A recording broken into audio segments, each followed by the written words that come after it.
Alright guys, TacticalRab again today. Hope you're all doing well and enjoying your day so far, with questions still circling around Rostermania. Attach has given his thoughts on where he might potentially be going next, maybe leaking his next direction. There are 3 teams remaining in the CDL, one of which is the North Carolina Charlotte Royal Ravens. Is that where Attach is going to end up? Are there other options on the table for him as it stands? Are these teams going to sign anyone anytime soon? Very much enjoy your perspective in the comments below. Hit the like button if you enjoy. Subscribe if you're new as always, I would greatly appreciate it. First of all, I thought this was kind of crazy actually, that as we usually find, there's people that are using like cracked versions of different builds to make the game how they would like it to be played and kind of preserve some of the old Call of Duty. And this is mainly because people want to effectively preserve Verdansk and the whole Warzone thing that it used to be. But Activision has said, no, actually, we want to preserve and protect our Call of Duty, although that includes the fact that Verdansk is, you know, going to disappear by, and the incredibly talented developers who create it, despite the fact that these guys are probably,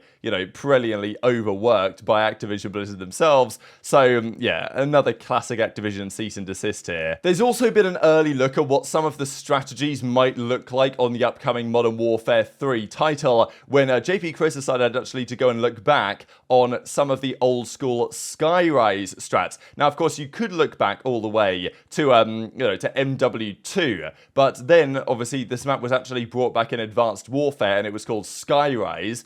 Now, it's going to play a little bit different when you've got jetpacks, so, you know, but even then, it was still fundamentally the same map here, Highrise, when it was brought back as Skyrise. So, Zuma's talking about the strat they used to use back on Skyrise in Advanced Warfare, because Advanced Warfare was a crazy season when they brought in so many DLC maps. There was, like, Drift, and there was that map called Parliament. There was that really weird one with all the squares on it that OpTic won that tournament on. I forget exactly what it was called. They brought in so many DLC maps during that Advanced Warfare season. It was kind of crazy. And Skyrise was one of them. We can actually see here a match between Elevate and FaZe, and it's 4-4. And we can see 2 of the FaZe guys laying down, kind of holding the crossfire. So we can see an interesting strat here where we've got 2 guys up top holding like, you know, what Clayster will call an X-cross across the map, and then 2 guys down low, which seemed to be a pretty valid strategy here on the defense that was not able to be stopped, and Zoom would just hit a snipe. So, yeah, interesting to see what happens going forward, because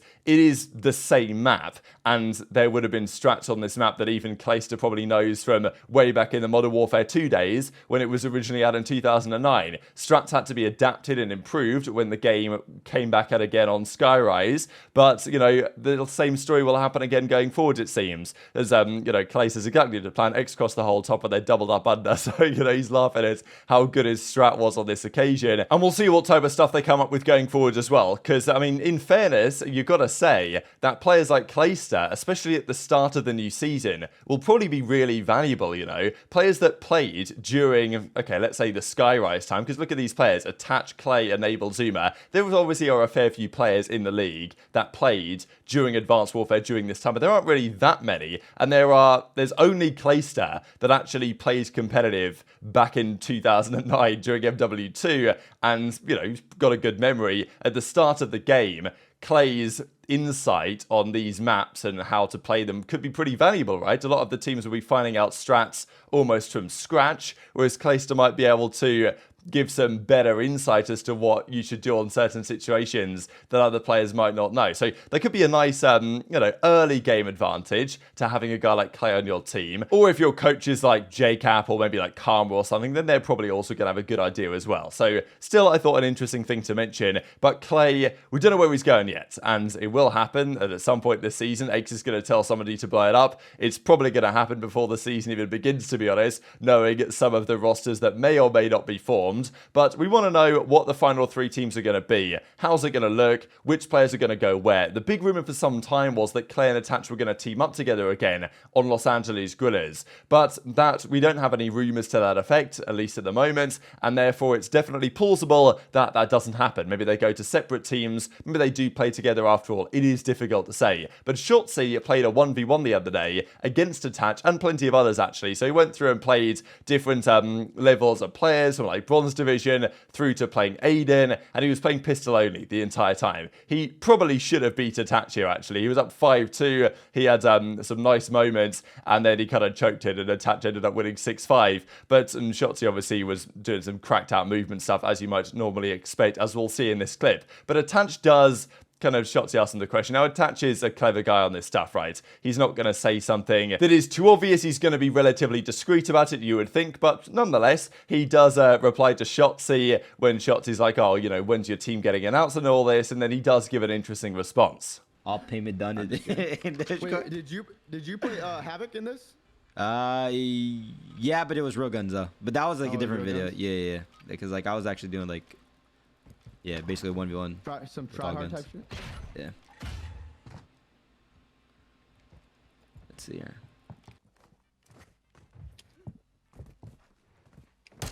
You love that route. No, that. No, why do you keep stunning? I forgot you stun. I forgot we can use stuns. I forgot we can use stuns. I want to be trolling like this. And bang. Hey, you weren't dead. I was full stunned. That's easy work for you. Alright, where is this? The team that ground, have they announced it yet? Or? Nah, we're not announcing it. Oh wait, I'm trolling. We're not announcing it? Yeah, we're not announced yet. I'm taking over North Carolina. Oh shit. Wait, that just get you to leak that shit? Nice. CDL player. So are you talking like favorite CDL player with like that I'm not, or like just like I'm friends with or something? Yeah, not teaming with, not anything. Yeah, you don't even know, not somebody you haven't teamed with. Or someone I haven't teamed with, because like my best friend in the CDL is for sure accuracy. Someone I haven't teamed with though. Who would I team with that I'm good friends with? Maybe like, I'm trying to think of some names. Stream. Just try some names. Maybe Asim. I haven't teamed with Asim, but I'm good friends with him. So as I say, Shotzzy was up 5-2 in this one and eventually squanders the advantage here on Fortress, and Attach takes it 6-5. And I mean, look, in fairness, a lot of the time Shotzzy had the pistol out, but Attach was using normal weapons. But nonetheless, impressive stuff. Well done. And Attach moves on with the dub for the day. But definitely interesting to think about where he might go next, because remember when he got dropped from the Minnesota Rocket this most recent season, he was talking about the fact that the coaching staff had told him to play a certain way that he wasn't happy with. And actually, even in the Los Angeles Thieves video we saw earlier today, Afro said the same thing, and he said that after Major 2, his playstyle was kind of changed, and maybe he changed it himself, maybe he was asked to change it, I don't really know, he didn't go into details, but definitely an interesting crossover. So I think that Attach can be maybe better than he looked the most recent season. He's been an interesting player for some time, because it wasn't that long ago where he was a really impactful slaying SMG. He's moved on to be more of like, especially, you know, Vanguard, stuff like this, slower AR player, and now it's almost like, should he be a main on a roster? He can certainly be a flex. I don't think he should be an SMG though. Not anymore anyway. So Viper Gaming comes up with a much better analysis of this than I did in yesterday's video, looking at some of the players. He also did mention Asim as a potential player that he likes but hasn't teamed with yet. And maybe you could kind of tell that the cogs were turning in Attach's mind as to which players to say, because possibly some of the guys he's looking at to team with are players that he hasn't teamed with before and maybe he's friendly with. So maybe there's something in that. But still, these are some of the players in question. Asim could be a good option, I think, especially on the SMG side. There's plenty of players here. Of course, there's plenty of challengers options as well. Even go back in for Gunless could be a very reasonable option. Brack was good the most recent season. Fitting these players, I mean, what have we got here? 27 players onto 12 spots. And this isn't even covering everything, but this is pretty much the players that were in the CDL aren't anymore, plus the top challengers prospects. Half of these might make the league is pretty much what we're looking at now. So yeah, bit of a challenge for these teams. The belief for some time was that Attached to Los Angeles Guerrillas was the most likely. I think even last season this was talked about, because I think he's from California originally, isn't he? So, and there was talks that Attach didn't really like the Minnesota Rocket weather, or Minnesota weather in general. I know Minnesota now, I think, have a facility in Texas that they'll use for the large part of the season. So, but the general perception was that Attach would quite appreciate being back in California and playing out of there rather than playing out of Minnesota. But nonetheless, that was just a rumor, and given the money situation of Guerrillas, to be fair, the money situation of all these teams is very much in question, but Ravens have obviously moved to Carolina for a reason. Maybe they feel like they're going to be able to do better there in monetizing that market. I don't know, but that's the plan. We discussed yesterday how maybe Temp back to Vegas Legion could be a realistic possibility. Could Attach team up with Clay? Could Attach just be an AR somewhere else and bring in another flex role, like, you know, bring in Attach, bring in a flex like a Gunless or, you know, maybe a Brack or something like that, Nasty, for example, and then round out with like a Seam +1. That's definitely an option as well. So I just want to see which team moves first here, because I feel like the team that moves first and locks in a Clay or a Temp or an Attach or something will have the best chance to form a team that can actually compete, because, you know, more than likely 2 of these teams that are formed of these 3 will be pretty terrible and won't make champs, maybe won't even come close. One of these teams that does the best job will probably be a contender for making the World Championship. So I think that's what they've got to think about, but I guess they don't want to spend any more money. I get it. But I do also find it relatively unlikely that Attached to North Carolina and to the Ravens has already been confirmed or anything behind the scenes, but, you know, it's not to deny there could have been conversations that have happened. I'm sure Clay's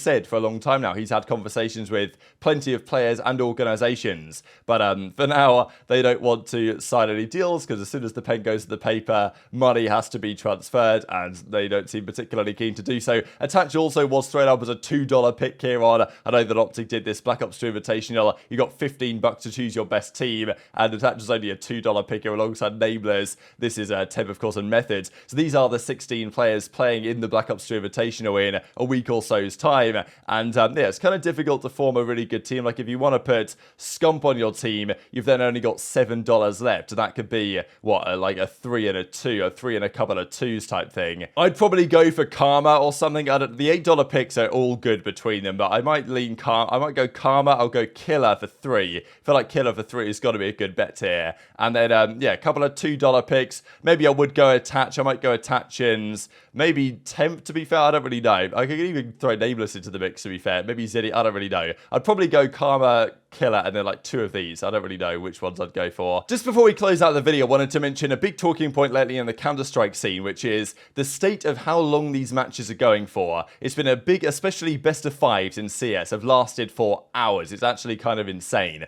So nowadays, they typically do best of 3s. That's the traditional format. But comparing the average length of a best of 3 in CS that goes 2-1 in one team's favor, it's longer than like any other sport, basically. So this is why Counter-Strike has decided, going forwards for CS2, to go from 1st to 16 rounds to go down to 1st to 13 rounds, which is, in fairness, what they used to do way back in the old CS Source days, I think. So it's not like they're copying Valorant, they're kind of reverting back to what CS used to be. But it's definitely interesting just to compare the numbers here on how long it takes for a typical game. Because in Call of Duty, a best of 5 game, the league allocates an hour and a half. And if it's a 3-1 match, it probably does last, with the commercials and, you know, the breaks and preparing for the next game, roughly an hour and a half. You know, if it's a 3-0, it will last quicker than that. If it's a 3-2, then it will probably last, you know, 1 hour 45 maybe, something like that, which is probably about right. Now, best of 9 can last, what, 2.5 hours easily if it goes all the way to the distance, which, again, is in the right ballpark here for being, like, watchable. If you guys ever watched a CSGO best of 5,